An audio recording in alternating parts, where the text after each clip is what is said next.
Oh my gosh, man. And we are live. We are live. Hey guys, welcome to the Superherocuts podcast, where we talk all things Marvel, DC, and Star Wars. This is episode. Are we live? Yeah. Looks we are like live. Okay. This is episode. Yeah, we already have a viewer from the YouTube. So what up, whoever's viewing on YouTube at the moment. By the way, bro, this is episode number 81, dude. Episode number 80 freaking 1. So we are almost at 100, man. We're almost there. But we are so happy you guys are here today. I know we did not appear at all last week. I know you got some solo videos out of us, which is pretty dope. I know Jerry did one. I did one as well. We are happy to be back in the house. If you guys don't know, I was in Vegas, so it was kind of shoddy the way we were, recording. The last time we talked to you guys was Comic-Con, but now we're here to talk some other things. So I really want to talk about, Jerry, Dr. Doom, because I know you've been deep in the comics. Like, if you guys don't know, Jerry's been doing intense research ever since the Robert Downey Jr. announcement. So I'm going to give you the floor to talk about Dr. Doom, and I have my own theories as well. But since you've been doing like all of the research, bro, just go ahead. Tell me all that you figured out. So first of all, like when this got announced, all of a sudden, it was before anyone spoke about Secret Wars, the story going into Secret Wars, or Dr. Doom. It was almost like the internet immediately went towards Infamous Iron Man. Now, Infamous Iron Man is a comic book that came directly after Civil War II. So I never read Civil War II. I heard it was terrible. Everyone that I trust on it says it was terrible, which was a disappointment to me because I love the first Civil War, but whatever. The second Civil War is the main protagonist. It's really supposed to be between Tony Stark, Iron Man, and Carol Danvers, Captain Marvel. And it was written by Brian Bendis, who is one of the biggest Marvel writers. So right after Civil War II, what happens is Tony Stark dies in Civil War II. And right after that, Dr. Doom goes for his redemption arc. And he decides to take over as Iron Man. And yeah, it's a super cool story. I actually love the comic. But the problem is that Dr. Doom, before becoming Infamous Iron Man, was the biggest villain in the Marvel Universe for a really long time. And in the Infamous Iron Man story, one of the biggest dilemmas, the biggest dilemma that Victor Von Doom has is that nobody really believes him that he went straight. Everyone's like, nah, no. Or like some characters were like, I still don't trust you, even if you never do anything bad again. Like, I can never trust you. You're Victor Von Doom, like, duh. And there are some other big parts where his mom comes back in the scene, and his mom basically tells him, I came back now because I'm proud of the man you are today, and I couldn't be proud of the man you were before. And the interesting piece about his mom is that his mom's death played a big role in the, not like his actual origin story in terms of how he got his powers, but more so the origin story where, like, something bad happens to someone and on social media, they're like, oh, that's your origin story. Well, Doom's mom was basically killed for being a witch in the woods when he was a child. So that drove him crazy. And then the same people end up killing his dad later on. So that is kind of what sets Doom down the path of being a savage, but not necessarily the origin story of his powers. And, a lot, and it's driving me nuts because I see a ton of people who they obviously don't read comics and they're demanding Marvel do Infamous Iron Man. And it's like, you don't even know what Infamous Iron Man is. And you can't have infamous Iron Man without having the villain version of Doctor Doom? And why would the MCU do infamous Iron Man before doing Doctor Doom? It doesn't make any sense. And by the way, infamous Iron Man is actually super cool. It's probably one of the coolest comics I've ever read. You know, I would love to see an infamous Iron Man 2. But the difference between me and everyone else online that's demanding it is now I've read it, number one. And number two, I understand the main thing, which is infamous Iron Man is Doctor Doom's uh, effort at redemption. You know, this is his chance that he tries to redeem himself. And he also, you know, has a deep understanding that most of the world will never trust him. And he's kind of okay with that. He's like, as long as I'm doing the next right thing and I know I'm doing the next right thing, then I will be content. But I understand that not everyone is going to be able to see me that way. You know, this comic, this story is a completely different story without, and the character, not just the story, the character is a completely different character if he isn't a villain first. Infamous Iron Man doesn't exist without Victor Von Doom being Doctor Doom first. So, you know, you just can't have it both ways. And even like, why would you want infamous Iron Man before Doctor Doom? Why would you want infamous Iron Man before the classic villain Doctor Doom, who is the most powerful villain in the Marvel universe? It just makes no sense. And, you know, it's the same people that are like, oh, don't recast T'Challa. Marvel, please stop listening to the fans. And if that means my opinion too, so be it. Because most of the fans make silly demands. And whenever Marvel listens, it goes wrong. And I'm just so tired of it. And, you know, it's just so crazy because if more people read this comic, they would understand that what they're asking for makes zero sense. Yeah. So, if you guys know where I stand, I am very confident in the decision of RDJ becoming Doctor Doom. With that being said, in order for them to make Doctor Doom work, you have to sell RDJ as Doctor Doom as Victor Von Doom. You can't make him a Tony variant or any of that. You know what I mean? He has to be Victor Von Doom. And real quick, infamous Iron Man is not a variant. That's what the other thing that people yes, he's not a variant. It's Victor Von Doom who took over the Iron Man armor and kind of redesigned it in his own image after Tony Stark died. Exactly. And so as I said, like, I think that RDJ has to be Victor Von Doom. It's not like he's Tony Stark, but he went the Doctor Doom route. You have to sell him as that character. And I think that's the point of the multiverse, is that when you bring on, like, if you do bring back the actors to play another character, or if you bring on the actors to play a variant or another multiversal character, they will embody that character, you know. Now I know that there's rumors of, you know, Serpent Society, Captain America coming and all that stuff. I think that would also be super cool, and, you know, that will be a variant, okay. But when it comes to this RDJ casting, it has to be Victor Von Doom, period. And I do think that they're going to dive into some of the origin of Doctor Doom on the magical end, as well, when we go into Avengers Doomsday.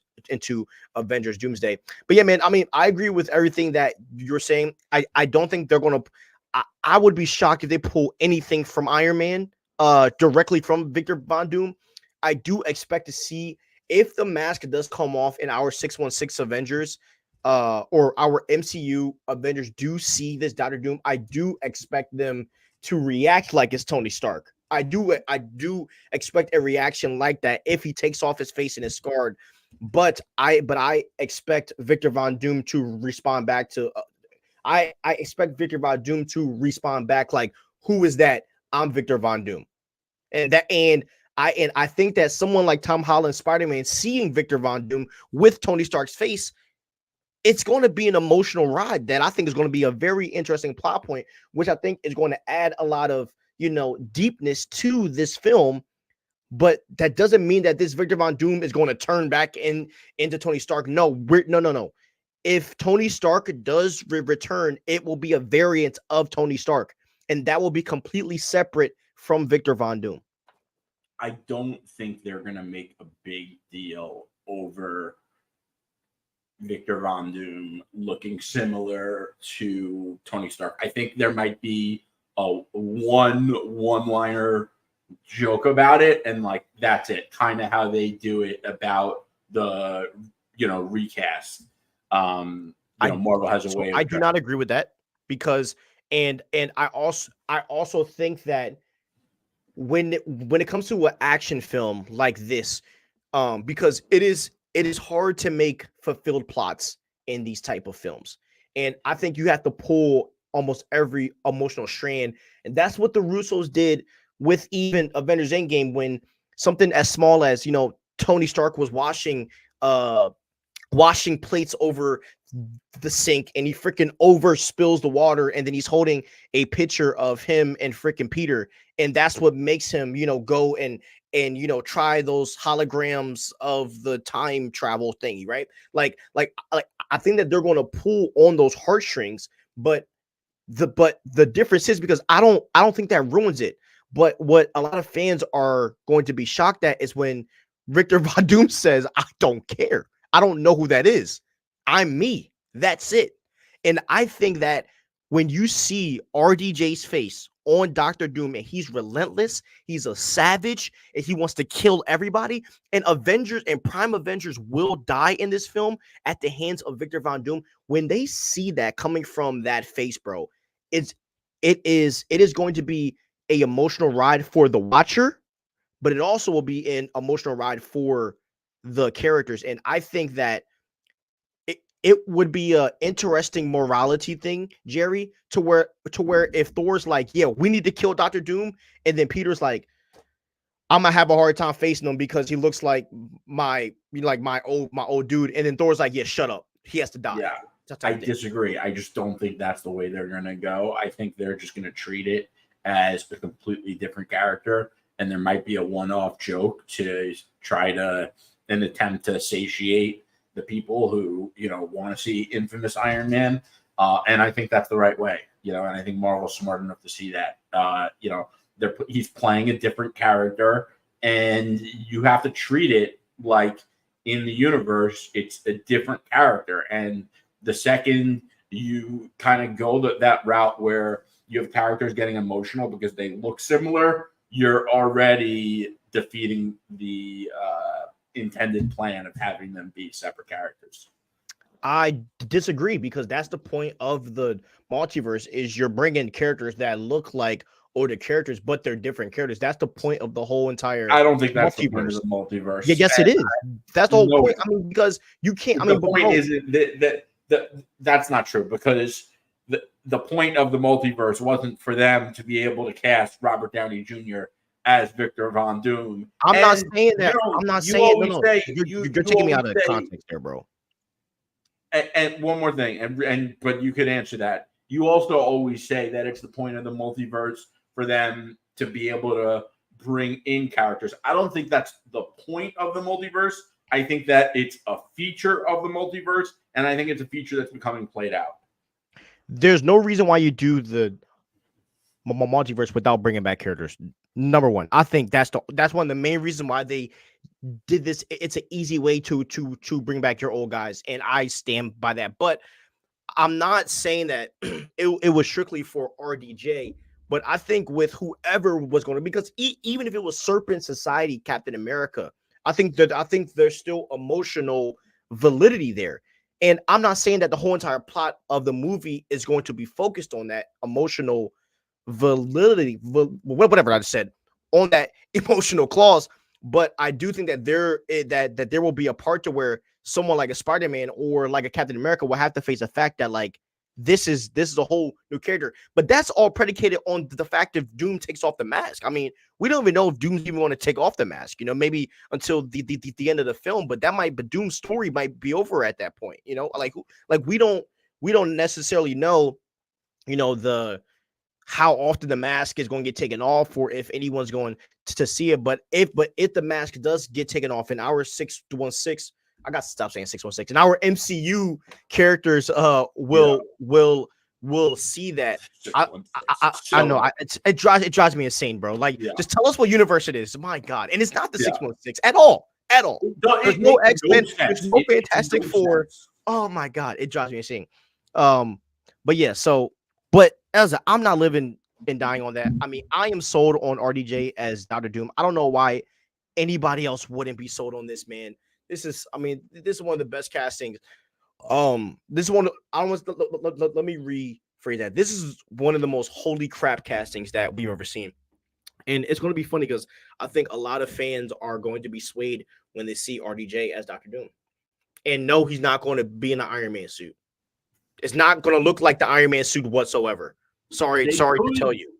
You know, come the next Avengers cycle, they could do Infamous Iron Man, but you can't do Infamous Iron Man without doing Doctor Doom first, you know, and people don't understand that.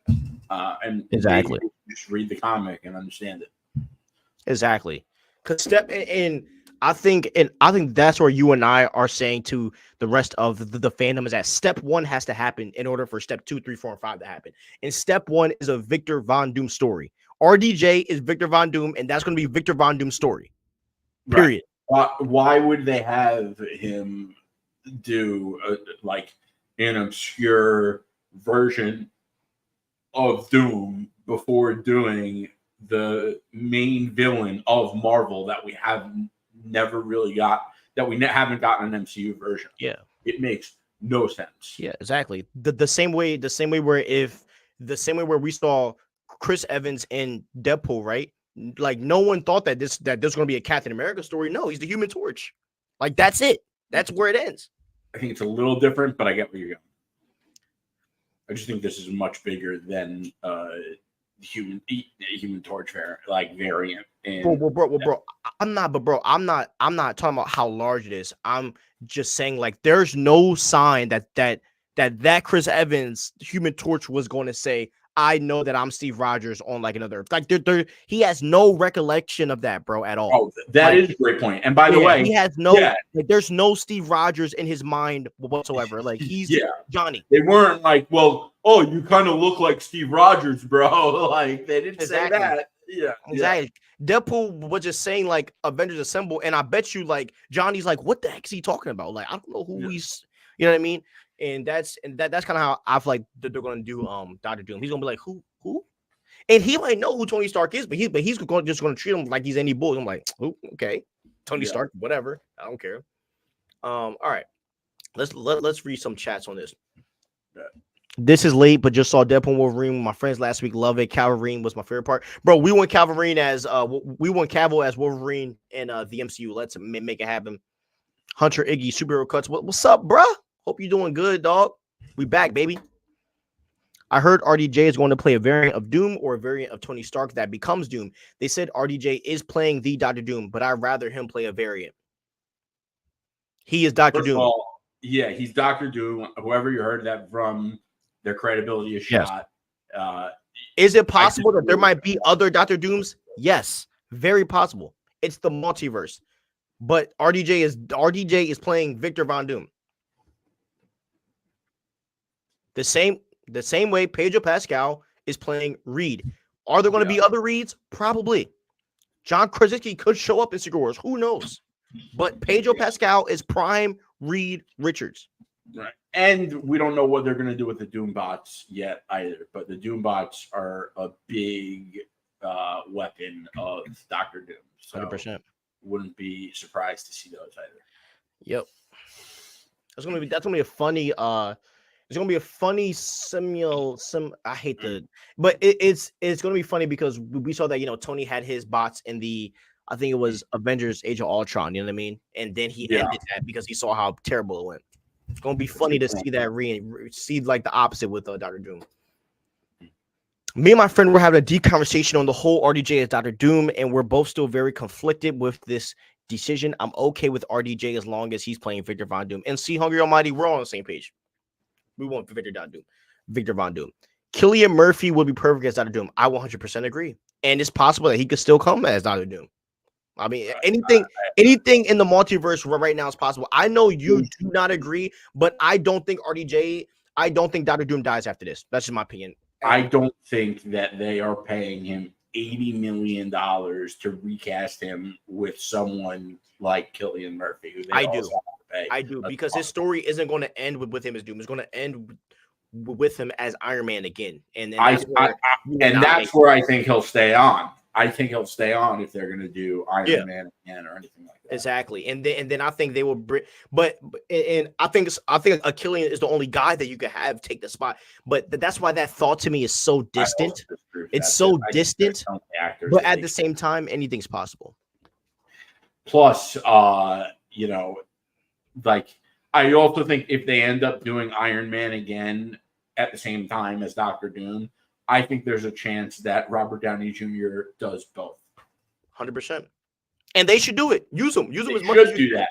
They should, bro. Put them in the Ironheart show, for crying out loud. They got away with doing the Parent Trap, where Lindsay Lohan played her twin, and it was the same actor because Lindsay Lohan doesn't have a twin sister, and they were able to do that for a children's movie in the 90s. Okay, and it was amazing at that. I mean, let's talk about how amazing they set it up.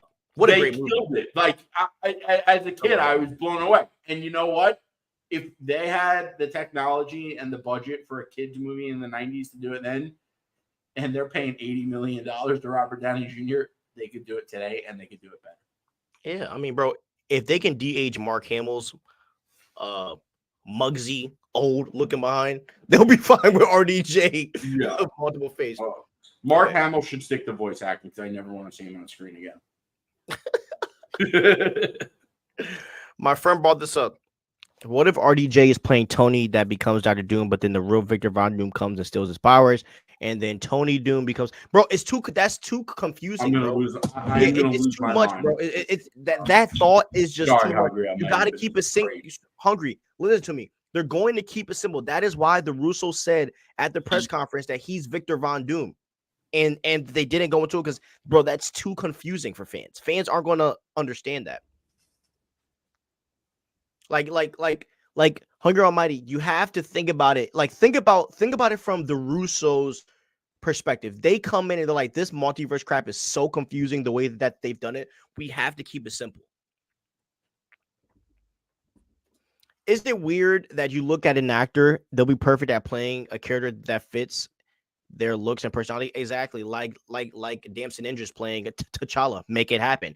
By the way, we started that campaign. Just saying, before everybody else was on it, we were talking about him. Number one, take a Kang to Conqueror. Now that Kang's out of the picture, make him T'Challa. Make it happen, bro. That's one of the greatest actors that we have alive at the moment. Would you rather be a variant of Spider-Man or Thor? A variant of Thor, bro. Come on, man. Spider-Man story is just like too sad for me, bro. I don't want to lose in the end. I would probably prefer to have Spider-Man's powers, but I want to be happy in life. So exactly, bro. Thor got the best life. He gets all the girls in Asgard. He can fly in space. I mean, bro, come on. He's invincible. He's a god and the king of Asgard, you know, and his powers are still pretty dope. Like, you don't need Spider-Man's powers if you could fly and you have that strength. Like, not to mention, bro, what will suck being Spider-Man is that I will have to make my own webs. I cannot do it. That's too much work. Making your own webs, I'm sorry, bro. Like, and you'd be miserable, bro. Like, that's the point of Spider-Man, and I always say it, but like people forget or don't want to see it that way. But you know, the whole point of Spider-Man is that he, you know, with all of his power, he has so much more responsibility than your regular human that he doesn't get to balance being the hero and having the life he wants, and the cost is his happiness. Facts. And who wants to be a hero like that? That's why I would never be Batman, bro. It's just too depressing, bro. I can't. Yeah, and there's a reason that both of them, like, a lot of people love to say that Daredevil is Marvel's version of Batman. In a lot of ways, that's true. But Spider-Man and Batman are both like the number one heroes in popularity of each of them, and both of them sacrifice their happiness. Although Daredevil does too, and I guess you can make the same argument for Daredevil, but in terms of popularity, like no one is thinking that they want Daredevil's powers because no one wants to be. Yeah. But Daredevil seems like he's faced the facts versus where Batman and Spider-Man keep harping on them over and over. Like I don't Daredevil. know about that with Batman. I think Batman has also accepted the fact that he's never going to be happy. Eventually, every now and then, he meets a girl and he plays with the vision in his head, but he always accepts it But before I think that going to Daredevil is more at peace than Batman is. he's at peace knowing he's miserable. Yeah, exactly. Yeah. Like I feel like Bruce Wayne is just like I think he's just always on the edge versus where Murdoch is edgy, but he has a different type of peace than what Peter and Bruce Wayne have. And that is a video that you need to talk about. Is that because, bro, Spider-Man and Batman, they both have that same similar, like hectic type of mentality, but they both exude it in different ways. Like where like Peter has more of an attachment issue to two people where he attaches, and I think the MCU has done a great job of showing that versus where Batman is like he exudes that pain in a whole different way. You know what's so interesting is right now, so Ultimate Spider-Man, for those of you that don't know, is an alternate universe where an evil version of Reed Richards held back everyone's superhero powers. And Tony Stark, as Iron Lad, goes to Peter Parker, who's middle-aged, married with 2 kids, to MJ, and he says, your life was stolen from you. It's your choice, but you should take this spider bite and become Spider-Man. Spider-Man does it. And the flip side compared to the regular Spider-Man is that he's happy when he becomes this version of Spider-Man. Now, DC announced they are doing a new initiative, which includes the Absolute Universe. And in the Absolute Universe, there is an alternate universe Batman called Absolute Batman, and it's not out yet. It comes out in October, and Tom King is writing it. And this Batman isn't rich, has no Alfred, has no Wayne Manor, but he has apparently he's got like 3 jobs. And Scott Snyder said the other day that one of those jobs is he's a city engineer. And because of his skills as a city engineer, he basically engineered his cape to be superpowered, where his cape enables him to climb up walls, to glide, and all this stuff. And it kind of sounds like interesting Spider-Man doing like a city job and making your tech. And it looks really cool. And props to DC for not doing exactly what Marvel did in their alternate universe. It's clearly their answer to the Ultimate Universe, but it's very different than the Ultimate Universe. And that's the right way to do it, because they had to do something, but they couldn't do it like an exact carbon copy. That's creative. That's very creative. Yeah. All right. Yo, since we're seeing a lot of variants, do you think they should make a series or a movie called Variant? No. God, no. Yeah. Sounds like a cool video game. Yeah. Illuminati. Let's do that instead. True. Yeah, man. Ever since you said that, I've been pondering on that idea. I think honestly, bro, you need to read the Jonathan Hickman Avengers saga. Well, dude, I watched who was it? I think it was Comics Explain. He made this video like years ago. It popped up on my feed. But basically, Matt Hickman's Avengers? No. He said that he thought that they were going to do an Illuminati movie following Avengers Endgame, to where basically it was going to be Rhodey, T'Challa, and Captain America and Doctor Strange and a few others, and they were going to say like to prevent Thanos, let's make sure that, you know what I mean? And then that's how and then basically they were going to introduce Namor through that film. Oh my god! And that was and then And then his theory was they were gonna plant the beef with Namor and T'Challa in the Illuminati film. So then the next movie is Black Panther 3, where you get T'Challa versus Namor, and that would have been artwork right there. I'm gonna find that John, because I watched it like last week. I'll shoot it over. Okay. Because he did it on a comic breakdown, but then sorry, I didn't mean to say my phone. He did that on a comic breakdown, but then he like put the theory, like he slipped it there in the end. Pause. So I'll definitely shoot you that link. But yeah, but he was basically saying how like a Illuminati movie would have perfectly been like would have perfectly set up the future with like all that stuff. So. Okay.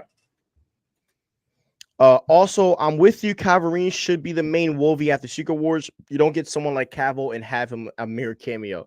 I think the cameo was perfect, bro. Honestly. Yeah, I really like the cameo. The more I think about it, the more I don't know if Cavill is. I guess. Listen, he would crush it. I mean, he would absolutely crush it. But I would like to see someone who has a fresh slate as an actor. Yeah. His schedule's too crazy right now for him to be Wolverine. If this bad luck that I feel like something. I know if this Warhammer thing does happen, he's gonna be busy for the next decade. But if not, bring him on, man. And he would dedicate himself to that. I think he'd be perfect for Wolverine, man. I ain't gonna lie, because he would dedicate himself to that role. That's true. Okay. Okay. Oh God. Okay, so let's get into this, man. How Kang would have happened in MCU. Now, Jerry is one of the most pro Kang people I know, and I'm pro Kang too. You know, like I like, even though I'm so happy about Doctor Doom, you know, I did want them to finish the Kang story. And we both are Jonathan Majors fans here. We loved his performance as Kang, and I'm pretty sure that whoever's watching this, you guys even enjoy his performance as Kang, because when it comes to Ant-Man, no one said that his performance sucks. Everybody's just mad that he lost to freaking ants. Okay, so I'm gonna read you guys this. They weren't any regular ants, by the way. I said this to Matt the other day too. They were giant-sized, super-powered ants. Okay, they're not like the kind of ants you step on with your foot. Okay, let's get it straight. And this wasn't Prime Kang. So, anyways. Like, this wasn't the Kang that won the multiversal war. Like, it's just a I don't know about that based on what. Actually, no. I think you're right. It's so confusing. Yeah, because Prime Kang is already dead. We're not going to go down this road, but yeah. Because, dude, so I've been trying to find myself to explain. Like, whenever people ask me how do we get here with Deadpool and Wolverine, I found myself having to explain Loki season 1 and season 2. I'm like, Jesus Christ. All right. Let's get in this story. Okay, the resurrection of Kang the Conqueror, his return out of the Beyond Zone, explained by the scrapped Avengers Kang Dynasty by Michael Waldron and Jeff Loveness. The second coming of Kang. After Kang the Conqueror's fight with Ant-Man, Kang was hurled and shrunk into a multiversal engine core. Kang went subatomic into several thousand dimensions. Kang ends up exiting out of the multiverse. He enters a void that is known as the Beyond Zone.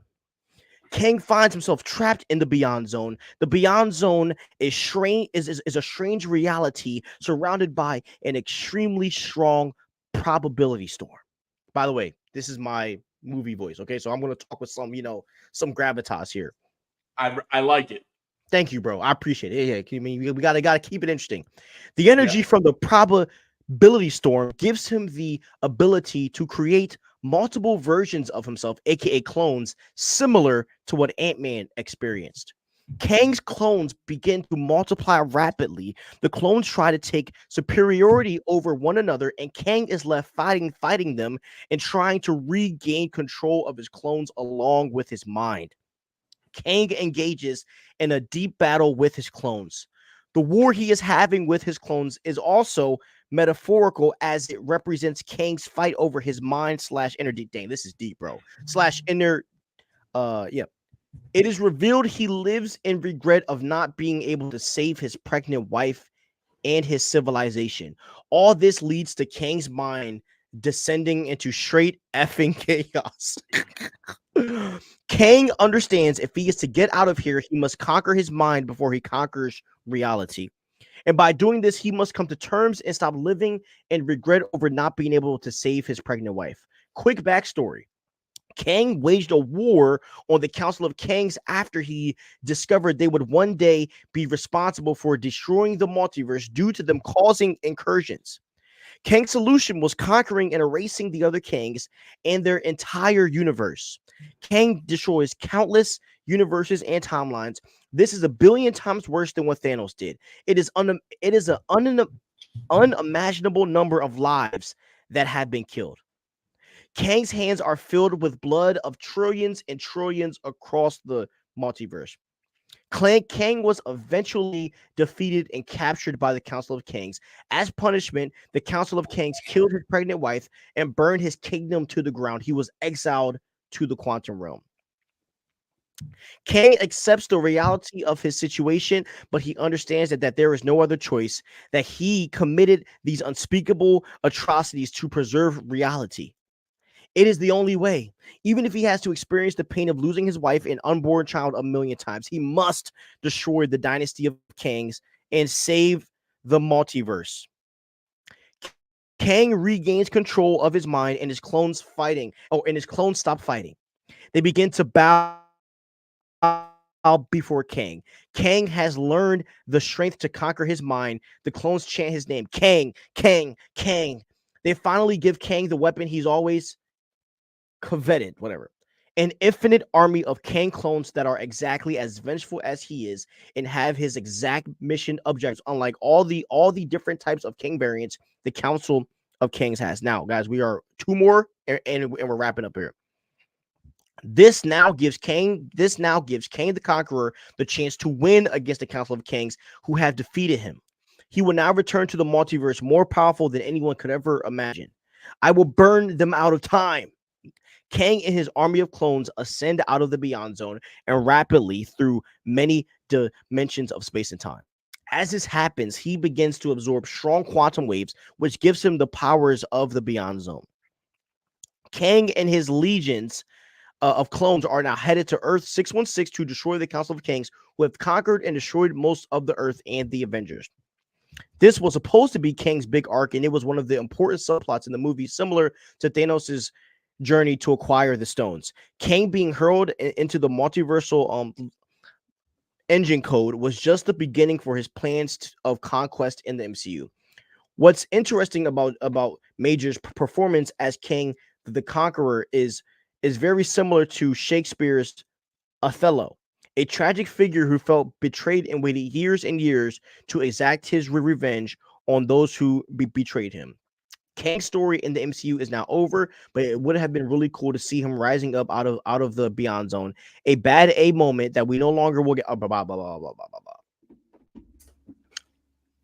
I love it, man. And, like, I love the Shakespeare vibes to it. When I was in high school, we read Macbeth, and I never paid attention to anything in school, but I thought Macbeth, that story, was fire. And Othello was always kind of similar. People said, at least, and like just Kang going to those lengths and, kind of striking back after all that time and with his own army of clone Kangs in a Kang Dynasty story, I kind of think we got robbed because, we were going to get Doctor Doom anyway. And, if we were going to get Doctor Doom, it's likely, they may or may not have casted Robert Downey Jr. But, there are a lot of people out there that went nuts and they were like, abandon Kang, abandon Kang, abandon Kang. Well, they did. And now you're not happy because Robert Downey Jr. is coming back and, some are like, oh, it's creatively bankrupt. Well, stop demanding things of Marvel if you don't know what you're talking about. That's like half the problem. And, I think I think if Jonathan Majors got to act that storyline out, his career, like he would have risen to the stratosphere of A-list actors. He would have been one of those actors that Oscar type directors sought after for their movies, because this kind of storyline with that actor would have been an absolute haymaker of a banger. And, you just can't tell me otherwise. It just sounds like such a cool story, and it does sound real, like, especially because he was banished to Quantumania, and then he gets to the Beyond Zone through the probability storm, and him pruning all the other timelines of Kangs, and for him to build up his own army of clones. I don't know. It just sounds like a super cool story to me. I would have loved to have seen this in a movie or play out through a full Avengers cycle. And listen, I'm still hyped about Doctor Doom, but kind of like I said before, you can't have infamous Iron Man without having Doctor Doom first. And I'm not saying you can't have Doctor Doom without Kang. That's not exactly the same thing, but we could have had Kang and then had Doctor Doom, And the interesting thing about Kang and Doctor Doom is they're both very similar. They are both very involved with tinkering with their own technologies. They're both geniuses. They're both rulers that have ruled over, Kang has ruled, various timelines and alternate realities. Doom is the monarch of Latveria. They're both very ambitious. They both have their own sense of honor and code. They are both major adversaries of the Fantastic Four. They both have multiple identities with, Doom, infamous Iron Man, Ramatut, Scarlet Centurion, Immortus. So, obviously Doom is the more superior villain, and that's why, Doctor Doom usually takes out Kang in a lot of storylines. And that was my big prediction, was that Doctor Doom was going to kill Kang and Doctor Doom was going to take over the MCU. I still think they should do that. Like, I still think that that's the way you kind of explain the Kang thing. A lot of people are like, oh, well, they don't have to explain it. Well, they could have a 2-second scene where Doctor Doom just kills Kang and takes over. I think that footage just like standing over his cape so you don't show his face. Something like that, and literally they might, bro. They might. Who knows? Yeah, I think that's the play here. Yeah, I think that they had probably a top 2 MCU film on their hands. That's probably the deepest character study I've ever read. In my opinion, when it comes to the MCU, that is one of the best, like, thought out ideas I've ever read when it comes to King Conqueror. And as much as I despise Jeff Loveness, he wrote King the Conqueror very well. And I agree with that. And a lot of people did say, King was the only character he knew. You know what I mean? And you can tell that guy knew King the Conqueror. And to make it a Shakespearean type of story, I think would have been deep and beautiful. And it makes me feel like some of this story will be adapted for Doctor Doom as well in Doomsday. And I'm not talking about the probability storm and all of that stuff. Not all that stuff. But I'm talking about more in the idea of because with that, they're going to focus a lot on Doctor Doom's character analysis, his character origin, his character. Like, we are really going to look into the mind of Doctor Doom in Avengers Doomsday. It isn't just going to be Doom comes to the MCU and fights everybody. No, we are going to get a character study on the character. The same way we got a character study on Thanos. I think we might even get a deeper one with Avengers Doomsday. And I think, bro, after reading that, because to be honest, if that's the blueprint, I don't see them going that far as in mindset. I think that when a lot of fans walk away from this movie, they're going to forget that RDJ is Iron Man. And that's how deep I think that's how deep they have to go, Jerry, with Doctor Doom. And I think that's what they're going to do. I think it's going to be that deep of a character study. There's 2 things. Number one, if there is any character in the MCU to do a deep, or in the Marvel universe as a whole, to do a deep character analysis on, it's Doctor Doom, number one. And number 2, if there is anyone to pull inspiration from out of the comics world, it is Shakespeare. Listen, I'm not a big Shakespeare guy, but like, just experiencing the Macbeth story, like, if there is a guy, there's a reason that we're like so, far in history from Shakespeare, and everyone still talks about the guy. Yeah. That And Shakespeare was mother cooking. yeah, bro. And bro, to be honest, you could do the Shakespearean story with Dr. Doom. Honestly, a Shakespeare story fits Dr. Doom because of where he comes from. Latveria is like that type of city. You know what I mean? Where it's that style, and I think that RDJ, like, he's going to be a different guy, dude. Like, and you guys, and I know, but I see it in my mind how different Dr. Doom is going to be. You know what I mean? Like, it's going to be a whole different ball game. And if this is how deep they're going to go with Kim, I expect the same type of to kind of care with Dr. Doom even deeper. Let's read some chats. Also, I saw the nerds bring this up, but if RDJ is playing Victor Von Doom and Secret Wars is set up, so I'll reboot the Marvel, make it a new Iron Man, and fans can't complain because RDJ, bro, if they keep RDJ as Doom going into after Secret Wars, that would be insane. That would be insane, bro. Yeah. I would be surprised. I honestly would be shocked. I would be shocked. I don't know if I buy the reboot anymore. I just think that they're going to go into the X-Men, and that's what I always thought. Like, I don't think. Hey, Jerry, can we table that thought only for the next topic? Yeah, that's fine. Perfect, because the adamantium conversation, we got to talk about that, because I have a lot of comments about that. So let's just table that for right now. Okay, table. Yeah. Just Jerry, just hold on to that reboot thought for this next topic, please. Fair. I got it.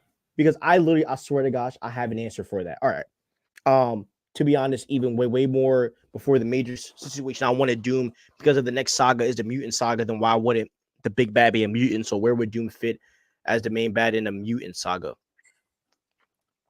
I don't think you necessarily have to have the big bad be a mutant in the mutant saga. Like, that's not a lot of mutant X-Men and mutant stories.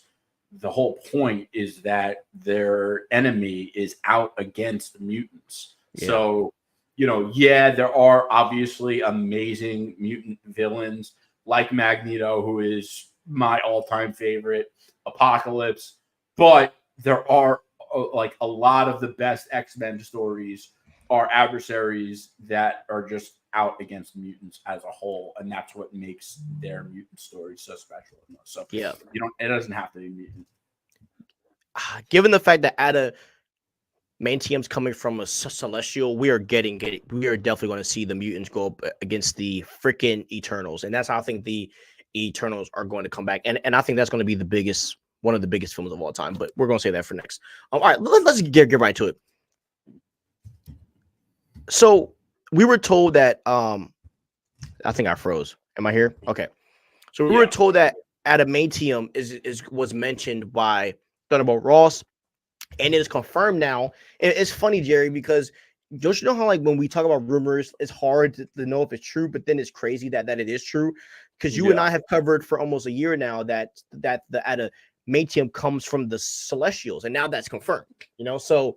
And that the most likely what Thunderbolt Ross's initiative is that Isaiah Bradley shoots at him for that in the Super Soldier Serum.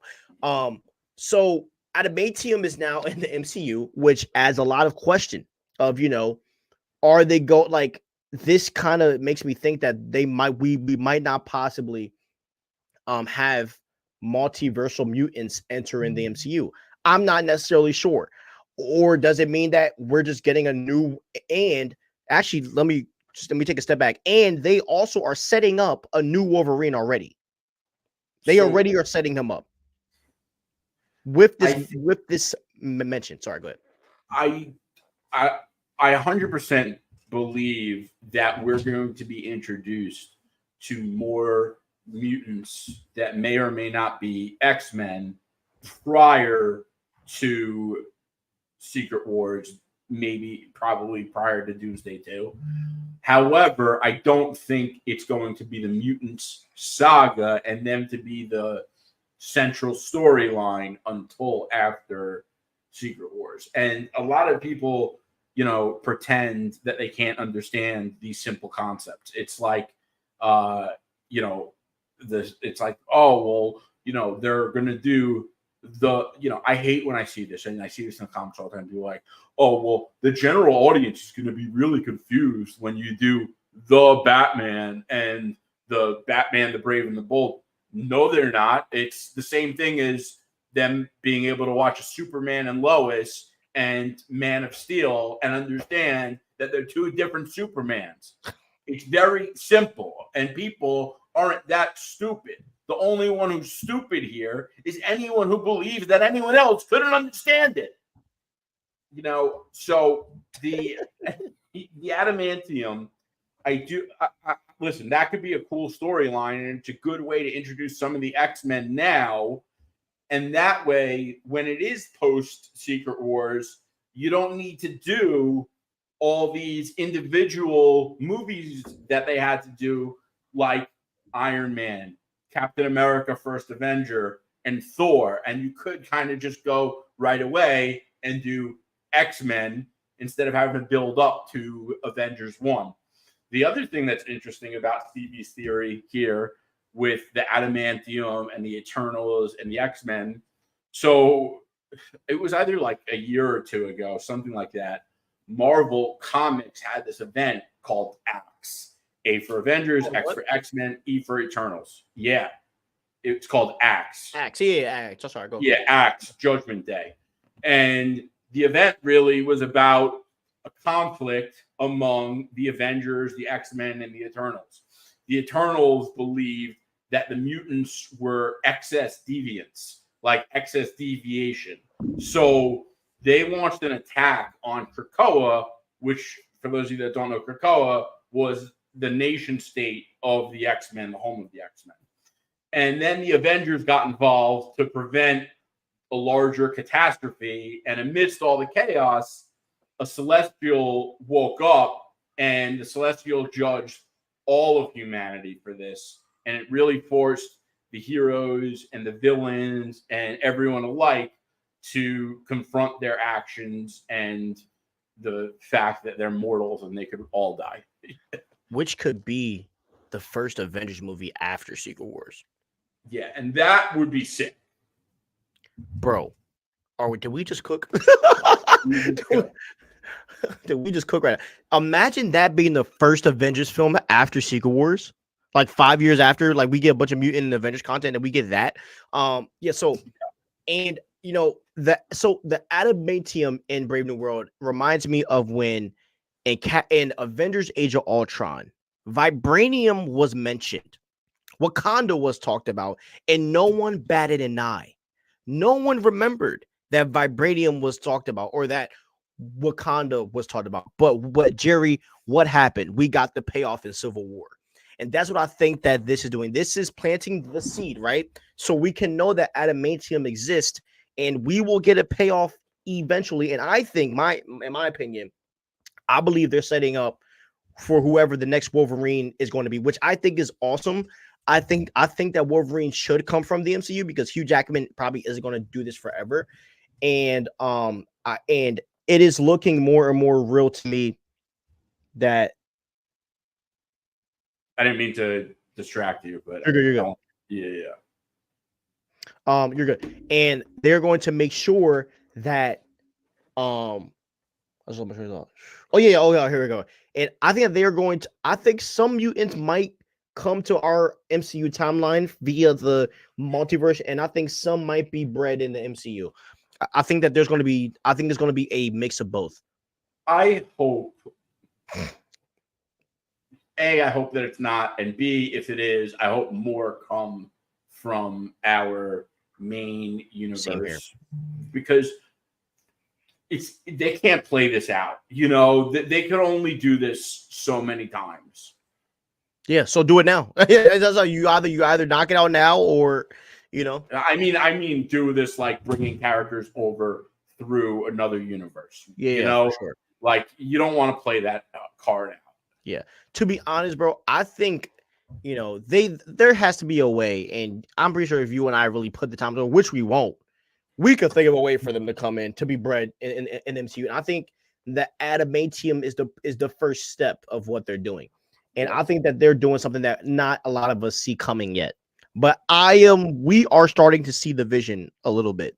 So Yeah, I would also like to see like some rogue mutants, not rogue the mutant, but necessarily, but some rogue mutants that kind of are wrestling with being a mutant, worried about people finding out, not really knowing their place, and finding the other mutants. And not that it's such an original storyline, but one of the facts that people are going to have to come to terms with when it comes to the mutants is that we've seen a lot of X-Men and mutants stories. So it's going to be tough to see something that is completely fresh, brand new, and uncharted with the mutants.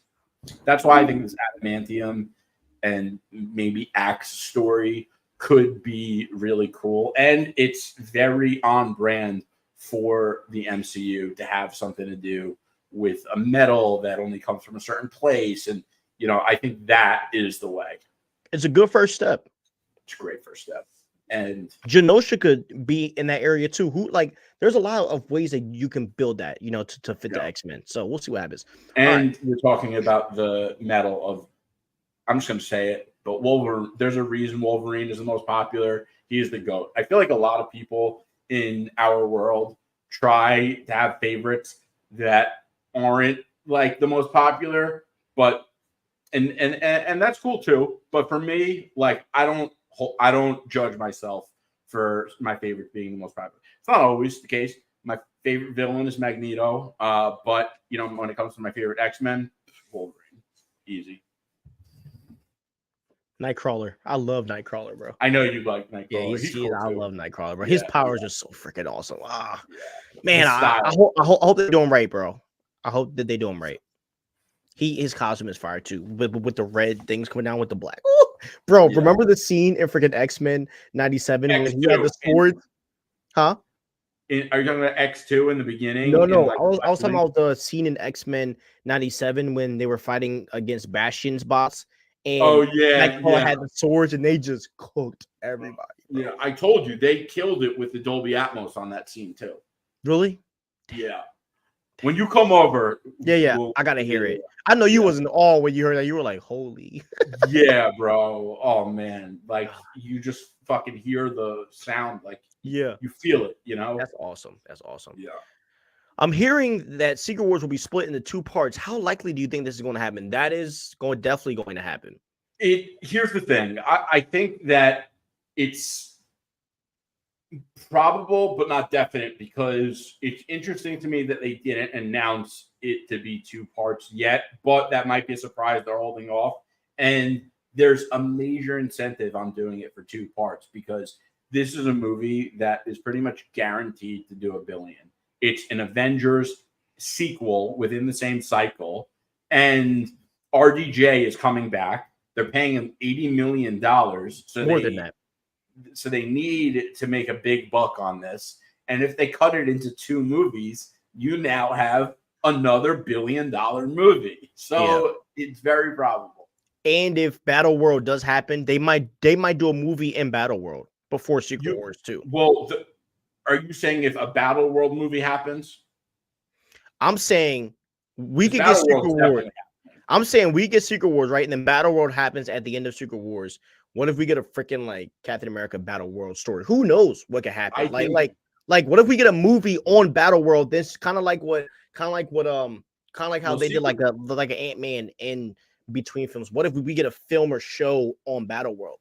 So what's interesting about that? First of all, I don't think by the time Secret Wars starts, Secret Wars will start on Battle World, and I think we might have Battle World in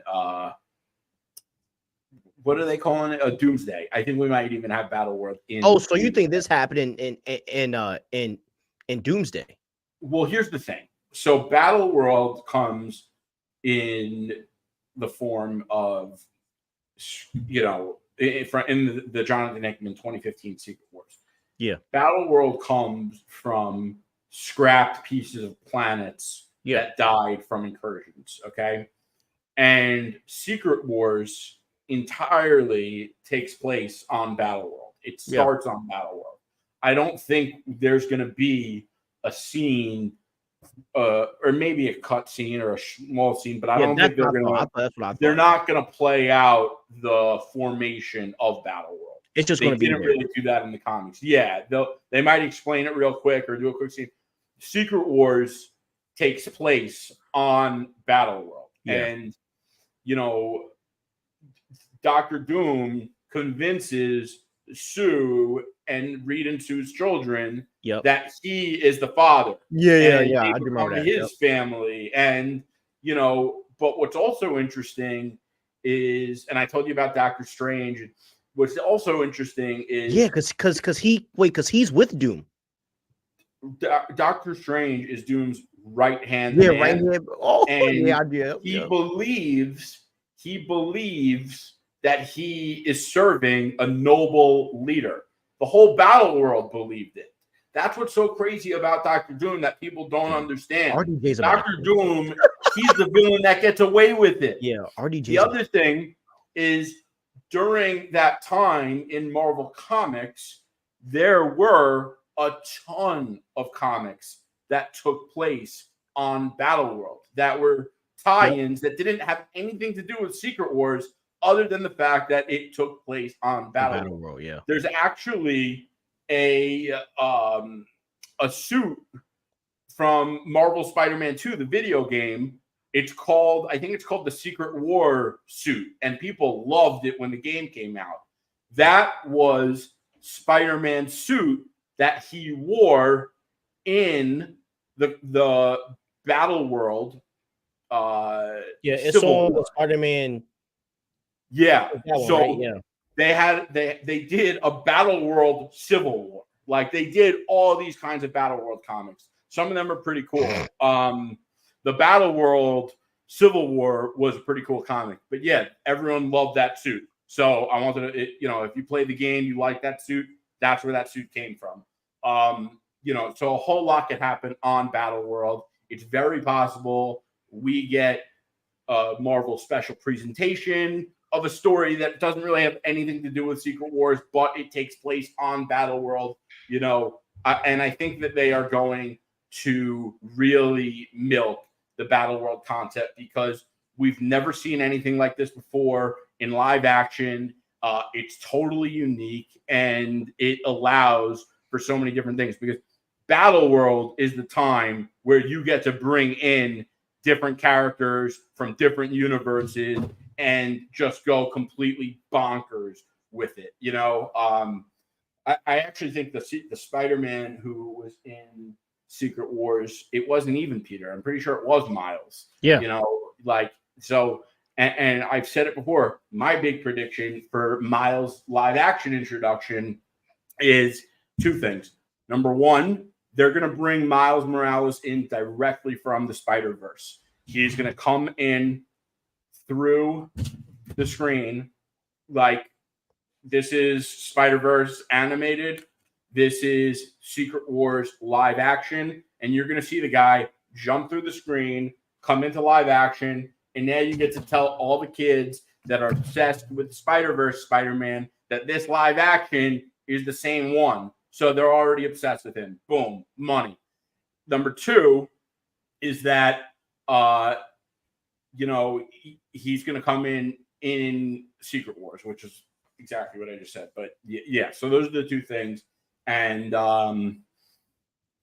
it's going to be interesting because I think we're going to have two Spider-Man, and I think that they're going to also, that could be a big feature of the MCU post Secret Wars, is that they could do movies with both Spider-Man. And I don't think Marvel's opposed to that, considering that's what they just did in the last video game, and it was a major hit, So I definitely think that, we're going to see Miles and Peter working together in the MCU.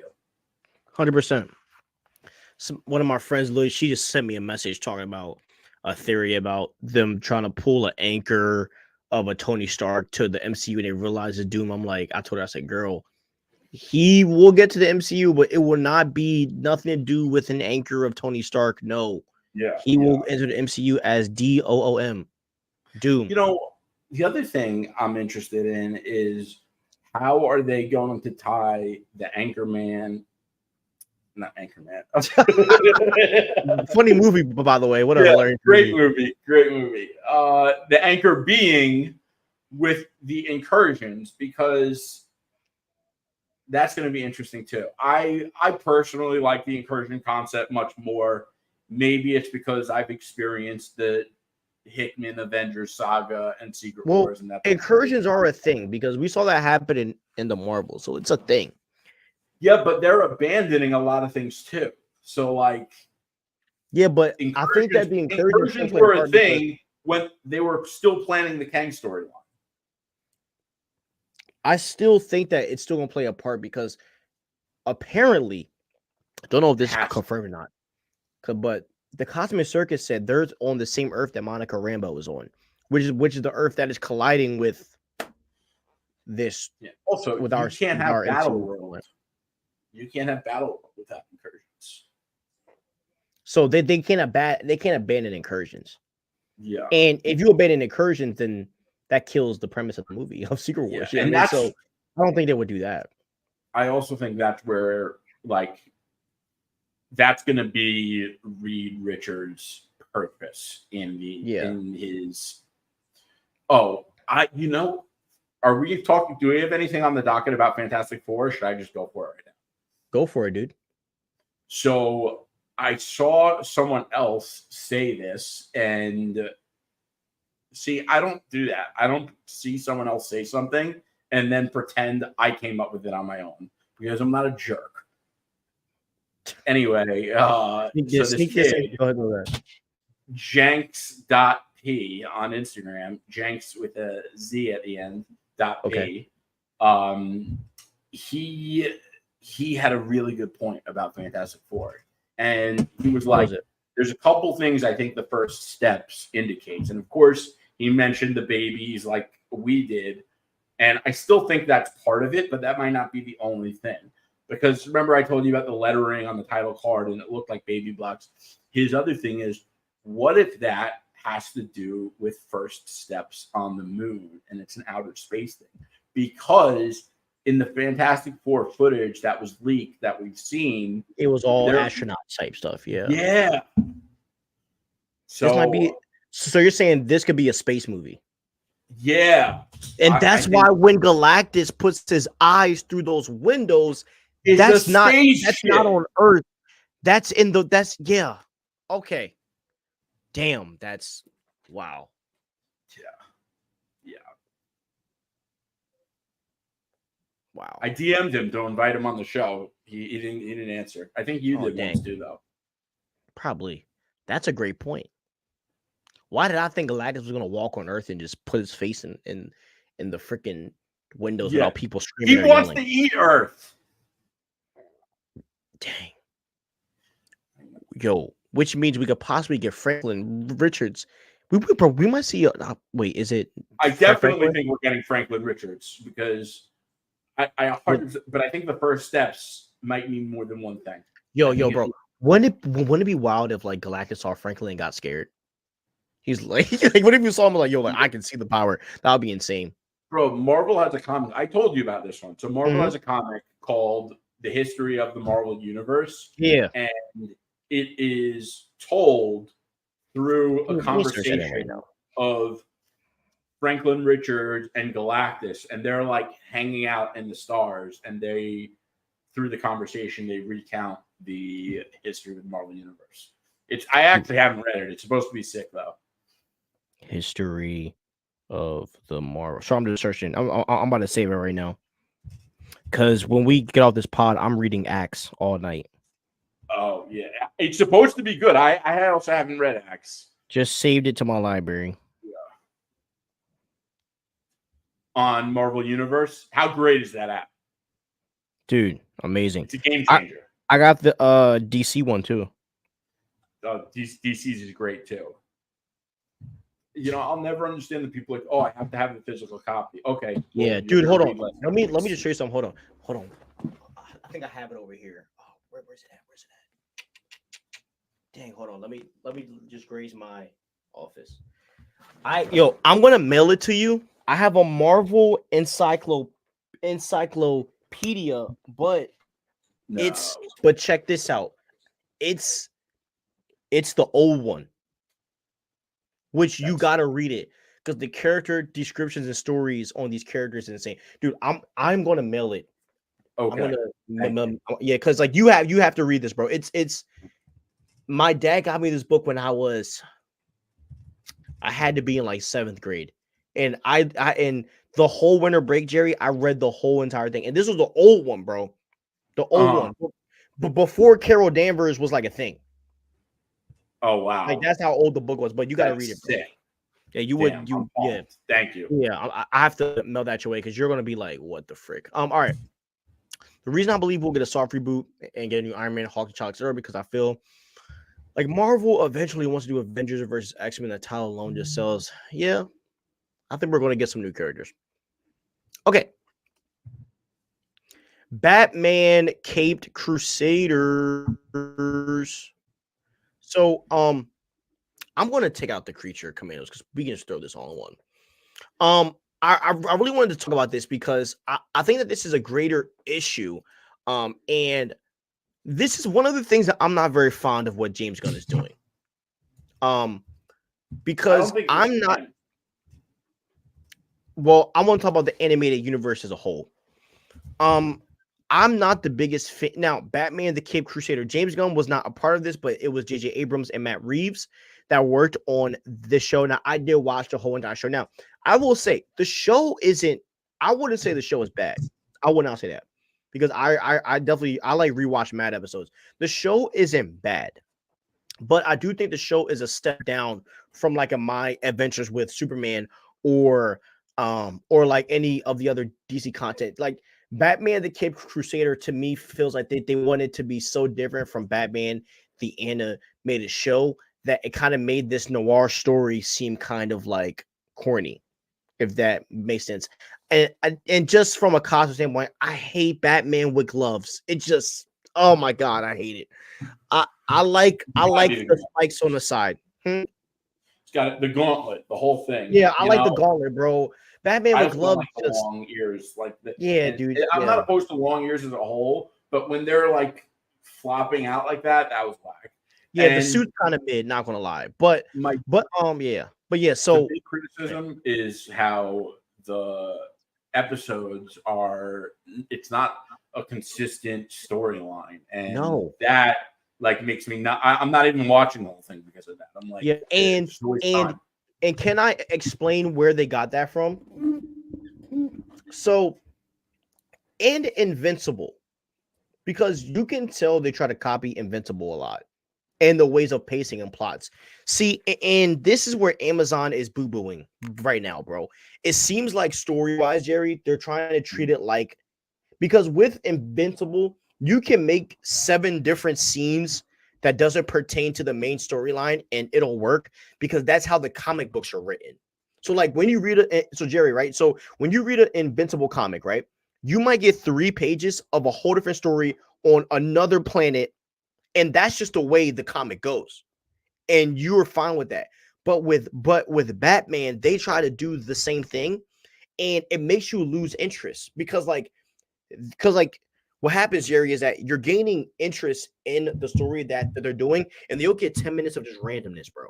And you're like you just had me hooked, and now you lost me. And it's Right. kind of the same repeat over and over and over. And they If that also makes sense like to you, huh? sidelined Batman. It feels like these stories aren't really about Batman, or Batman doesn't get enough screen time. And you know, the other interesting piece here, which we're gonna get into it now, Go ahead, bro. Penguin. All you, man. Floor is yours. So this drove me By the way, I got to absolutely pee, so I'll be right back. crazy. It was the gender swap on Penguin, Oswalda Cobblepot, and they didn't bother to let anybody know up until the week before they released the show. Now, if they wanted a mafia female character, there are a couple they could have chose from, okay? there are characters like Sophia Falcone, who was a major character in the Halloween storyline. You know, she's ruthless, and there you go. You have a female mafia character. They also could have used Silver St. Cloud, but they couldn't resist to gender swap Penguin. And if there were other options for a female mafia character, why would they do this when they know we don't take this lightly? They know fans were livid over hearing about the female Silver Surfer, you know, and there have been other ones like the Ancient One who was gender swapped. You know, they know fans don't like these agenda-driven swapping of the characters that always only go one direction. And there were other options. They didn't have to do this. And that's what makes me think that they did it to aggravate fans, because there's no other reason for it. There were other characters. They could have used Sophia Falcone or Silver St. Cloud, but they didn't. And they know full well that we're not going to appreciate it, but they do it anyway. And that makes me think that there are people working on these projects that they don't care about the actual performance of the entertainment in terms of its success. They don't care if the story is good or not. They just want to aggravate people who don't see the world the way they see the world. And, you know, we don't really talk about this kind of stuff unless it impacts the content, but fans aren't liking this show. And it was like they, you know, they didn't make good content, and they made agenda-driven gender swap thing of a major Batman villain their priority. So, like, it's just so ridiculous. And it's, I don't know. I think, like, we should be at the point where this is over. We should be at the point where the people in these writing rooms that are making executive creative decisions are like, okay, you know what? We need to sell this content to fans. So, you know, when they all tell us they don't like gender swap Silver Surfer, we shouldn't do something like that. Oh, you know what? That's a good idea. We shouldn't gender swap Penguin. We should use Sophia Falcone because she's a great character. She's a female mob boss. Nope. We're not going to use Sophia Falcone. We want to piss off the fans. Let's make Penguin a female. How else does that conversation go down? Seriously. It's ridiculous. And I'm just tired of it. I'm absolutely tired of it. And these people, like, and these shows, they deserve to be called out for it. Sorry. It's just, I've had it. I've had enough. Maybe not the people, but the shows. Because it's just ridiculous. And if the show is good, it would be whatever. Like, listen, I love The Boys. The Boys is obviously agenda driven, but it's a good show. So I don't really complain about it. You know? Yeah. Given like I feel like I've been on a journey with Amazon, mostly because I watch like 99% of their shows, you know, like Jack Reacher, but I've really dove deep since I'm a big Invincible fan. I've looked into how the animation style works. And this might surprise you guys. I don't really think that this Penguin gender swap was to piss off fans. And I don't necessarily think that now could this be agenda driven?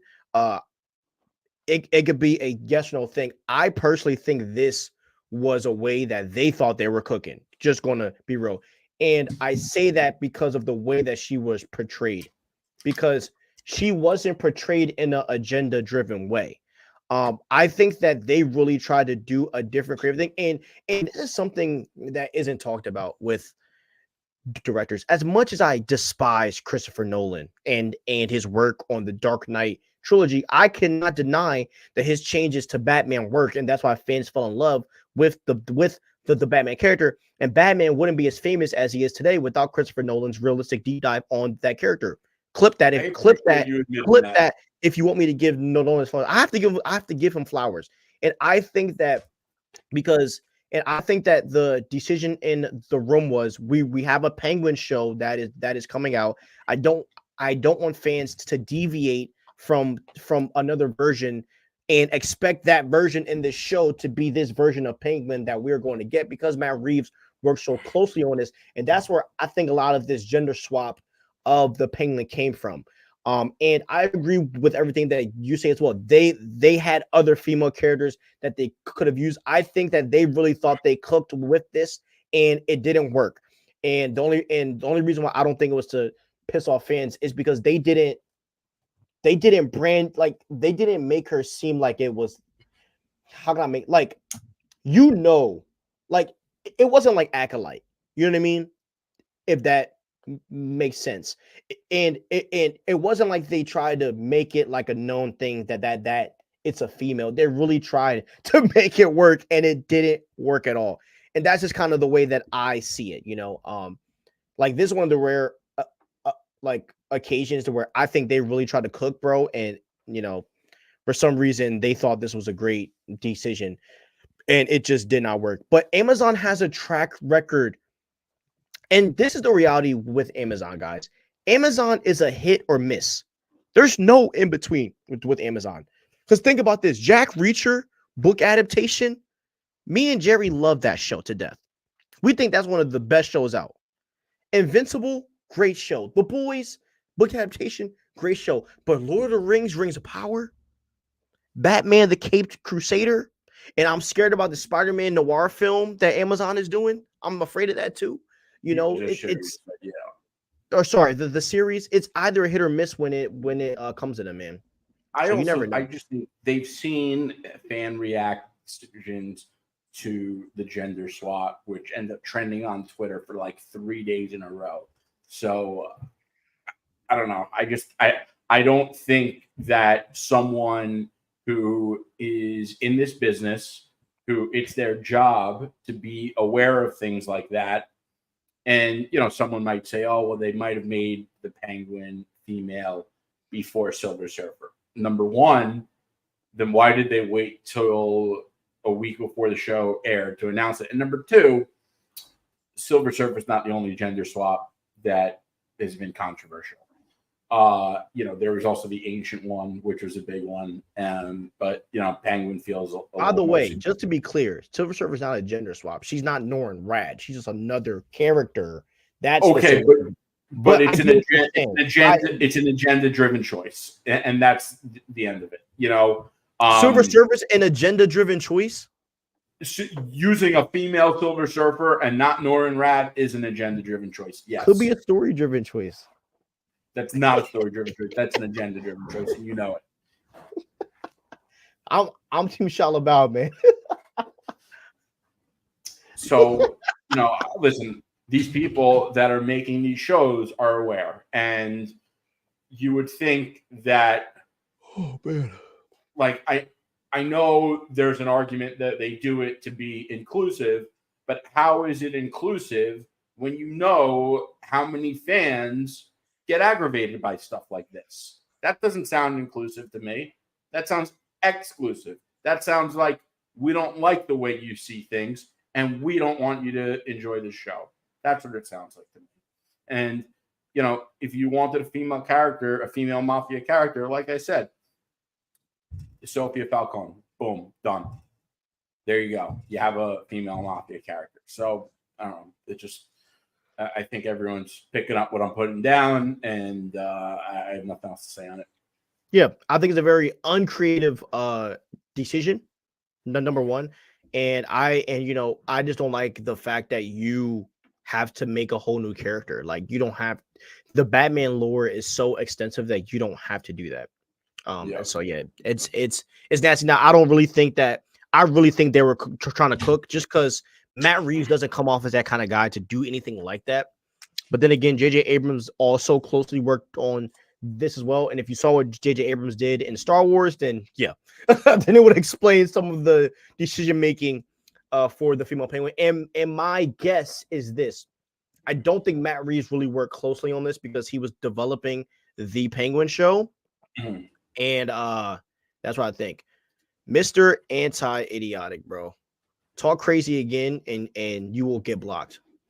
Yeah. Period. Don't put that on the screen because we don't Facts. need Facts. the algorithm. Yeah. Facts.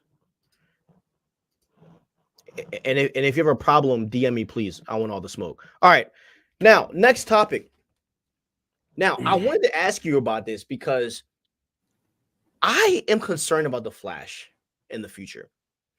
Here's a question. Okay. With the whole Ezra Miller dilemma, do you think that the Flash has smut to the role? Like, do you think that James Gunn is going to have a hard time trying to find someone to be recast as a Flash after the Ezra debacle? No, I think the Flash is an iconic character. The Flash has been iconic for such a long time that I think the Flash, movie had a lot of baggage, and I don't think that is something that is going to stick because I think the baggage is related to Ezra Miller's drama. I think it's related to Snyder drama, and maybe the Snyder thing carries over with a couple of fans, but they're still making all these other entries that they're having no problems in casting. So the Flash shouldn't be an issue because it's the Flash, and I think that role should be a highly coveted role in Hollywood. Superhero movies dominate the box office. If you're in a superhero movie, you're in a movie that's going to be talked about on the internet. So there's a lot of exposure guaranteed by taking on a role like the Flash, and more likely than not, it's going to be a box office success. So I think there's a reason actors covet these roles, and I think Flash is one to be absolutely coveted. I hope they go with Barry Allen. Barry Allen's my favorite Flash, but we'll see what they do. And,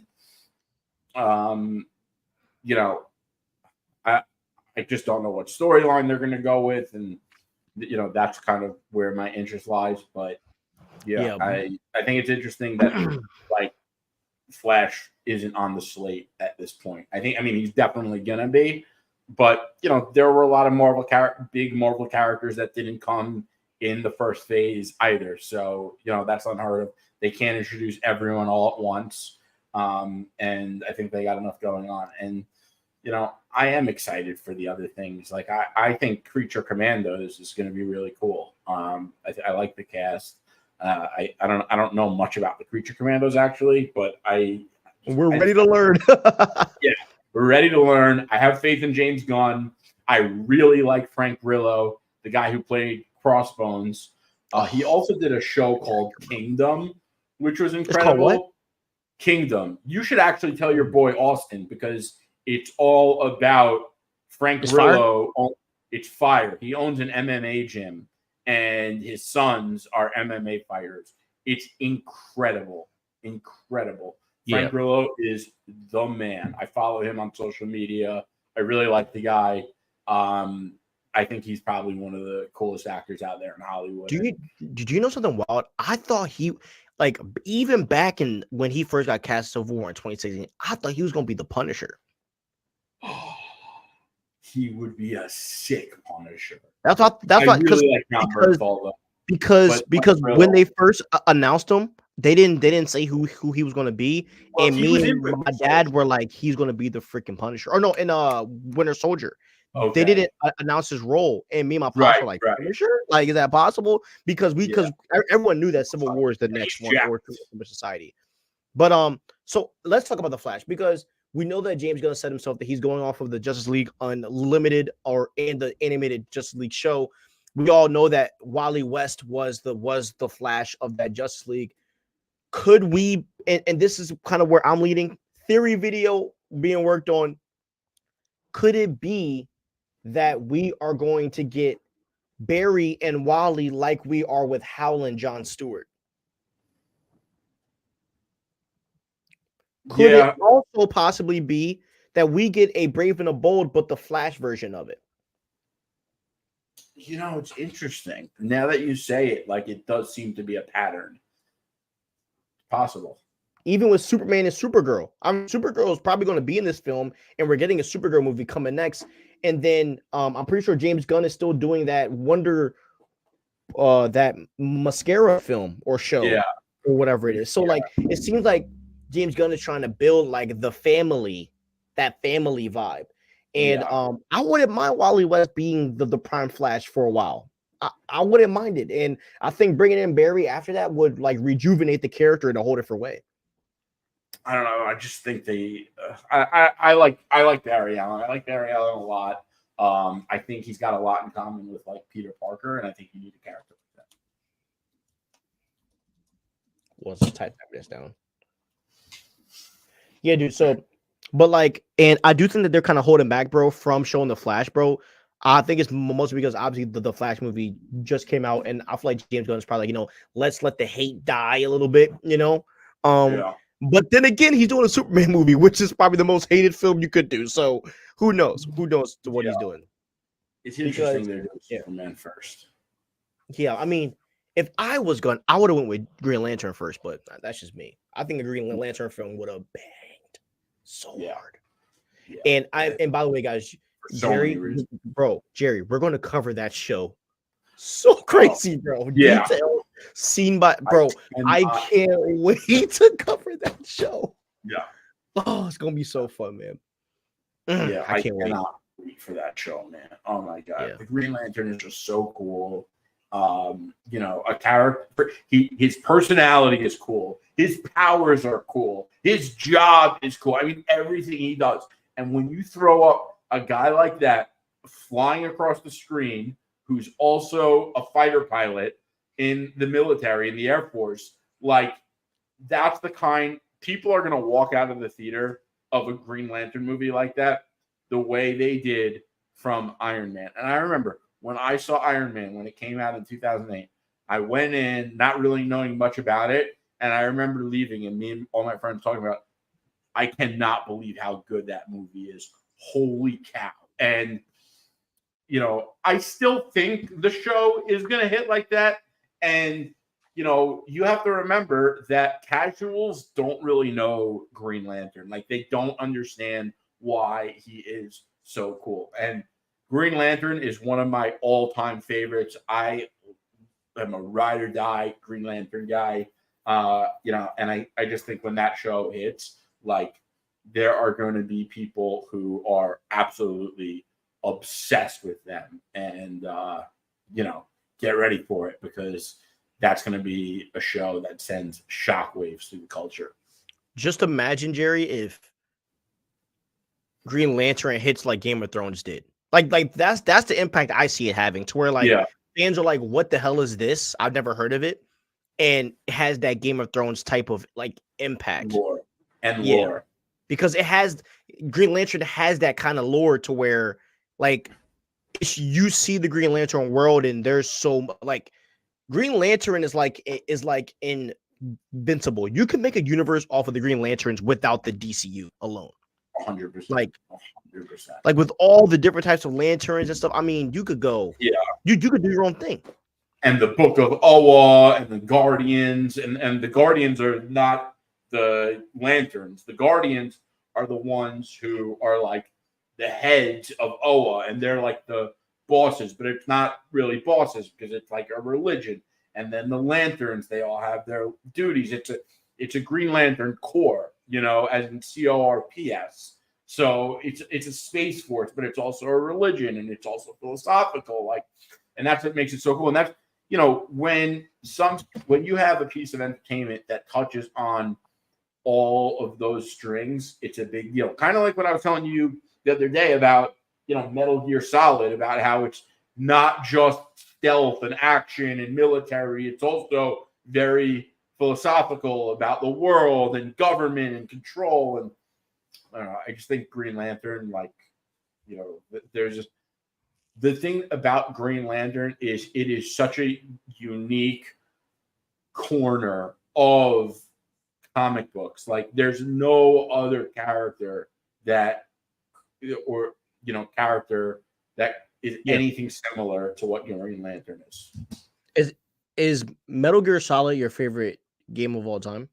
100%. And I couldn't even tell you exactly which one because every single one of them is a masterpiece. Yeah, and you've been playing them, right? Yeah, so I played them when I was a kid, and the only one that I've actually never finished was Metal Gear Solid 1. But that's because when I was a kid, it came out and I was like so young that like I just wasn't smart enough to get through a game.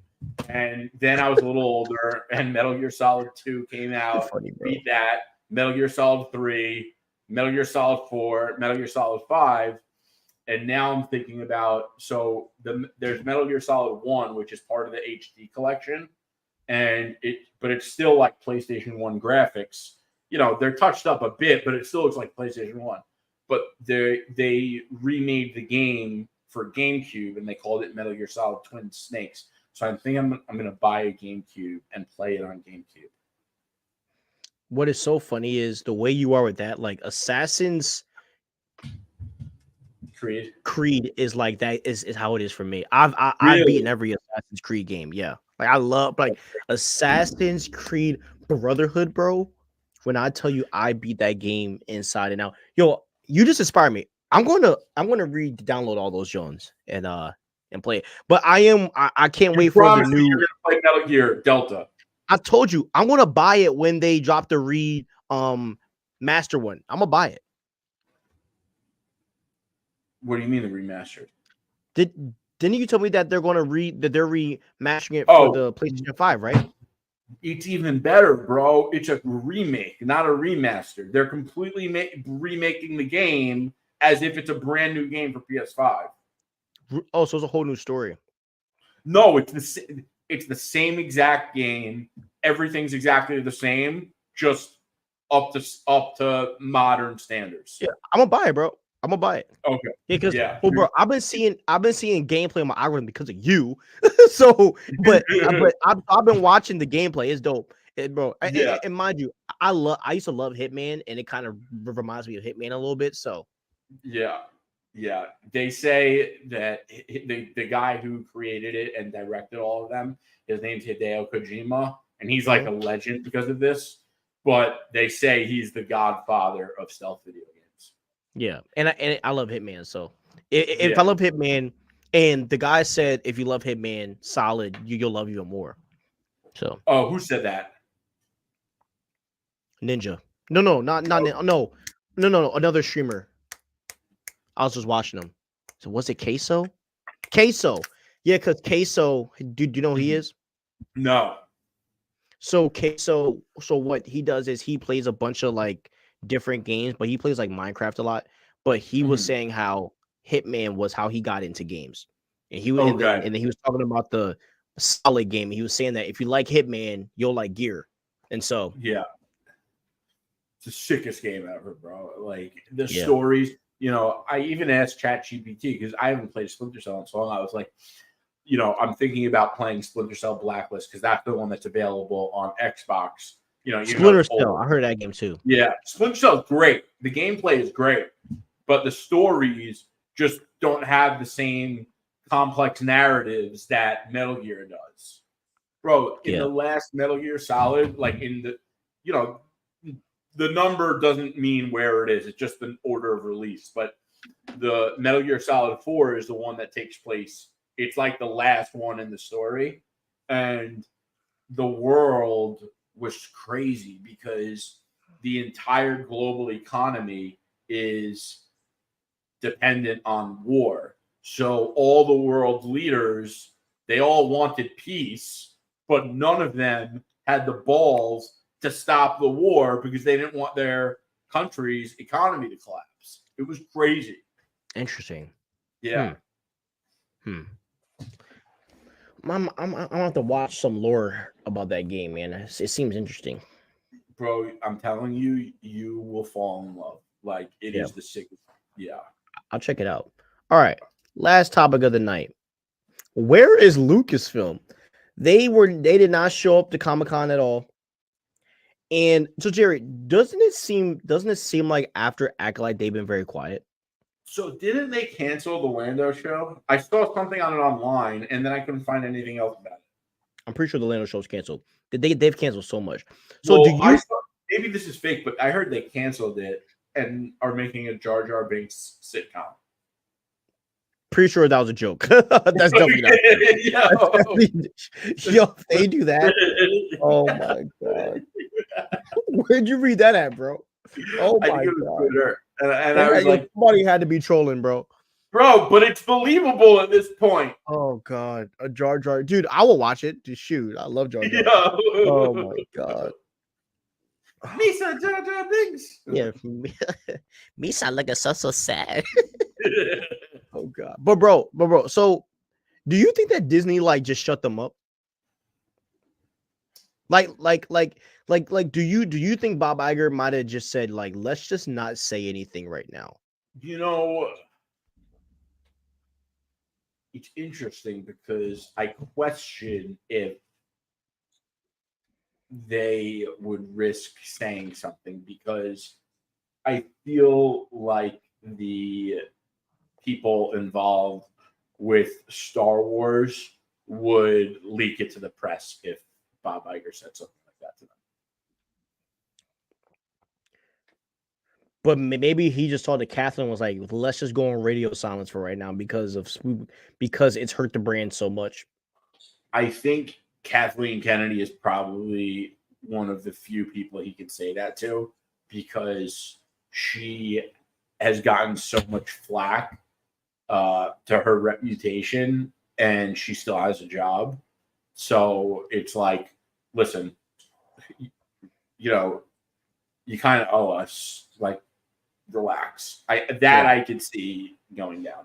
Yeah, so you think that them being quiet is calculated to an extent, like it isn't just on purpose that they didn't say any, because I mean they do have movies coming out and no one said a word, bro. You know, I mean, Pedro's doing the Fantastic Four right now. Mando's supposed to be coming out next year, bro. It looks like that's not going to happen, because there is a literal music video that a Star Wars actor released to participate in Star Wars discourse, and now it's radio silent. So it's very interesting. Do you even think that, like, I even think Pedro taking this role was a message to Star Wars? Because if you guys know, Kevin Feige was supposed to be doing a Star Wars film, and him and Kathleen Kennedy got into it when it came to writing the film and actually like the content. And like, what if this Pedro thing was also like a major FU to Kathleen Kennedy? Yeah, it just makes you think, man. It makes you think, because like Mando was the center of their universe, Jerry, and now Pedro is the center of the MCU, or he is going to be, because he's Reed. So like, their world is low key tumbling down. Yeah, totally. Like, bro, but doesn't that shock you though? How like that Pedro is really like about to be like the MCU center while he was doing Star Wars, and now like it's just wild to me how this is like unfolded. Yeah. And we might see a stream happening where we might see Rosario Dawson come to the MCU. Who knows? Like, what if we just start getting all these Star Wars actors in Marvel because of this crap? Right. No, I totally agree. Yeah. I mean, do you like maybe something could have happened, bro, to where Pedro saw the development of this Grogu movie? He's like, yeah, I'm gonna just go audition for something else. I'm gonna go start trying. I mean, because I would be tired of it too if I were him. You know? Yeah. Plus, being in the MCU role like Reed is a stable, consistent job. Yeah. You know, so I don't know, man. I just add this because Lucasfilm is, and I know that you agree, Lucasfilm is the most disappointing franchise that we've ever seen. And it is sad how low, this franchise has come to. And after this Acolyte debacle, what's next, Star Wars? What are you going to do? Yeah. You can't just give us another Ahsoka season 2 and just think we're going to brush it away. You can't. That's why. Hayden Christensen, you can bring back Hayden all you want. It's not going to wash away this trash, man. You know? And that's why I say I think they need a new central focus, and they should either, make new characters or refocus it on someone, that already exists. And, but they need like they need to do a new trilogy, shows around that trilogy, and focus that trilogy on, I think, a new Jedi. And but reinvent it, like not just 3 movies that have nothing to do with anything else. They need to do shows around those 3 movies and like really build those movies up almost into like a whole new universe within the Star Wars universe, if that makes sense. Yeah. Yeah, man. I want them to go to the beginning of time. That thing. Go to when the Force was first made. I think you could do so much there. I think you do so much there. That would be sick. Bro, what? Like the origin of the Force. And fun fact, bro, the lightsabers used to be swords, actual swords. So you could go that route, man. That's pretty sick. Yeah, I'm gonna send you some flicks of it, bro. It's actually super dope. The swords. I would keep the lightsabers though, because you just it just looks so cool on a screen. It's cinematic, and you kind of need that in a way in our world. Yeah, but lightsabers didn't come until I think the Order was established. I'm pretty sure. But the thing you got to understand about the beginning is that like there's the reason why the Sith hate them so much, bro, because the Jedi, bro, they were literally like bloodthirsty, bro. Like the Jedi, bro, they killed every Sith, bro. Like it was. Don't you know how they used to say, like, Vader hunted every Jedi after Revenge of the Sith? Yeah. It's like that, bro. Like there was a Jedi and Sith war, like a war, and I think that sounds sick. Bro, you could build that up, in a matter of 10 years.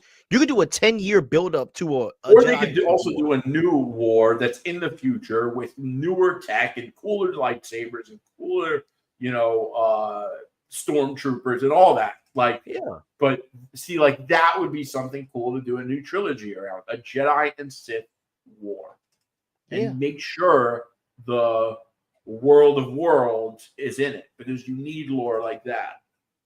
Yeah, and grab an actor like Keanu Reeves or somebody like that to like be like the center of your unit. Like they need an actor like that. Like you need somebody that's like cool. They need a creative like Jonathan Hickman. Yeah. I don't know why they don't just go off the comics, man. So yeah, Star Wars, big fumblage. So all right, guys, we're gonna end here, guys. So just want to let you guys know, man, we are so happy about our channels growing. Please like and subscribe.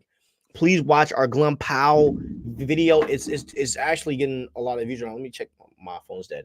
But last time I checked, we were at like 400 something views. You check, bro, how many views right now on the YouTube? Oh, YouTube.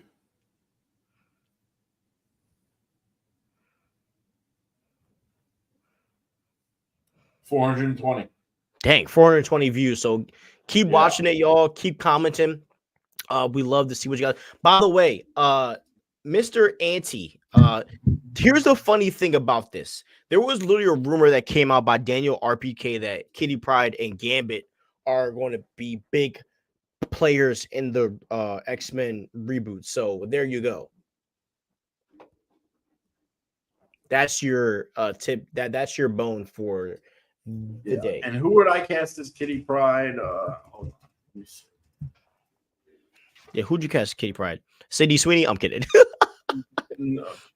Everybody cast her. But I would say maybe Emma Mackey or Millie Bobby Brown. Millie Bobby Brown will be fire. Oh, sorry, guys. There's some chats that we missed. Let me read these before we go off. I'm sorry, guys. Yeah. I'm just waiting for Batman Brave and the Bold. That's my most anticipated Batman project. Hell, my most anticipated DC project ever. I agree. Movie wise, TV show wise, Green Lantern. But it's true, Peter. All right, yeah. We know that they dated. We love that. We meet Barry in the first Justice League movie. Then DC makes a Flash movie with Barry as a Flash and Wally Kid Flash. Something happens to Barry in the end that leads to Wally from Kid to Flash. Then Wally dies and you bring back Barry. Yep. What I don't want is for James. The button is such a sick storyline. Yeah, for sure. Did you watch Young? What's the animated show? Young Justice. They did the button in Young Justice. Kind of, sort of. Oh, now I watched some of it, but not all of it. Now I really got to check this out. Wally does die in it, and it's epic. Oh, wow. Yeah, I really need to get into that show. Yeah, don't watch anything after like the first 3 seasons. It gets pretty trash. Okay. But the first 3 seasons are like golden. Really? And Robin's the GOAT. And by the way, Aqualad is BA2, bro. He's a savage, bro. Yeah. The characters are pretty sick in that show. Yeah, very, very, very underrated show. What I don't want is for James Gunn to completely skip Barry to where we are introduced to Flash and it's Wally, and Barry is already dead in the universe. We need Barry to see Wally transition. No, we don't. I think we could get Wally off the rip, but you just keep him as a Justice League character. You don't really do a solo Flash movie. Yeah. Justice League 1 is the classic OG lineup of Bat, Supes, Wonder Woman, Flash, Barry, GL, Hal, Aquaman, and Manhunter. The GL2 lineup is the Justice League Unlimited Bat, Supes, Wonder Woman, Flash, Wally. Yeah, I want the JL2 lineup. I don't want Barry and Hal. I want Barry and Hal to be around, but I don't want them to be on the team. What Justice League 2? Where are you talking about? Snyder Cut or a TV show? No. We're talking about animation shows. Like, okay. Yeah, Super Friends, like that type thing. You know what I'm saying? But in the Justice League show, in the first Justice League show, there is no Barry and there's no Hal. It's John Stewart and Wally. And in JO2 Unlimited, Hunger Mighty, it is Barry. I mean, it is Wally and John. Yeah. So if you're talking about Justice League 1, I think you're talking about like Super Friends. Like that's a classic lineup. But a lot of and here's the funny thing, Jerry. A lot of people didn't know that Flash was Wally West. I know mad people that think the Flash in that Justice League is Barry Allen because he never takes off he never takes off his mask. What's the show called? Just Justice League. It's on Max if you want to watch it. By the way, probably the greatest superhero animated show of all time. Interesting. Is probably the best of all time. The greatest superhero intro music and showing of all time. Damn. You would say it's epic. And each episode is short too, so all right. You're not a Green Lantern fan if you haven't memorized the Green Lantern Oath. In brightest day. It's nice. No evil shall escape my sight. And we're not going. Okay. Who would you guys cast as Kitty Pryde? I think you already answered that, Jerry. Yeah, Millie Bobby Brown. Mr. Yeah, Anthony. that's who we're going with, Millie Bobby Brown. No, I meant if DC makes more than one JL movie, then that's what the roster should look like. Okay, you're theorizing. Okay. John might be the guy, bro. Who knows, man? How might be like, yo, John, you got this, bro. I don't want to see these ninjas. I want to go do my own thing. Who knows? But I mean, we'll see, bro. We'll see. Hey, Jerry, do you like the fact that Batman is going to be older than Superman? Kind of indifferent about it. You know, I think that they had to do it because they wanted to bring in Damian. So do you think Batman is going to be like the OG? Not necessarily, because we don't know how old Hal is going to be. Okay. I think they might have actually said. I know they said something about the casting age, but I guess that doesn't. that doesn't mean what they're going to do for his actual age. True. And also, since the heroes have been around for a while, Hal and Bats might have met up at this point. You know what I mean? Yeah. I don't. That Yeah. would be sick. Like, what if there was a team? Who knows? I don't think he should be too much older than Superman, though, like 37, 38. Okay. Because my guess Superman's probably like 30 to 29 or 30. So, all right, we're gonna end it here, guys. Have a great day. All right. We will have a video out first thing in the morning tomorrow. Per usual. We love you guys. Have a great day. Peace out.